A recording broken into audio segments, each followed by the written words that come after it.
Ang Eastern Police District ay naging alerto at tiniyak ang kahandaan para sa napipintong kilos protesta at banta ng kaliwat kanang demonstrasyon na magaganap sa iba't ibang lugar ng NCR hinggil sa mga maiinit na isyu sa ating bansa. Naging maagap sa paghahanda ang EPD sa pamamagitan ng pagbuo ng Reactionary Standby Support Force o RSSF sa lahat ng himpilan ng pulisya, maging sa district headquarters, lalo na ang Mobile Force Battalion. Tiniyak na ang lahat ng tauhan ay nakahanda at alerto 24 oras para sa anumang tawag ng tungkulin upang mapanatili ang kapayapaan at kaayusan, lalo na sa Metro East. Maging ang mga lugar at kalsada na nasasakupan ng EPD ay tiniyak na maigting ang police visibility at presence ng mga pulis sa pamamagitan ng pagpapatrolya, checkpoint at iba pang anti-criminality efforts. Hinikayat naman ng EPD District Director, Police Brigadier General Aden Tupas Lagradante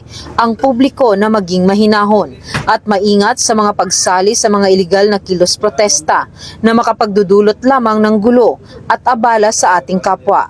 Gayunpaman, pinaiiral pa din ang batas sa mga lalabag dito, ngunit mariin pa din igagalang ang karapatang pantao ng bawat mamamayan. Hangad ng EPD ang maging ligtas ang lahat at nais na mailayo at maprotektahan ang ating mga kababayan sa anumang banta ng krimen at kaguluhan.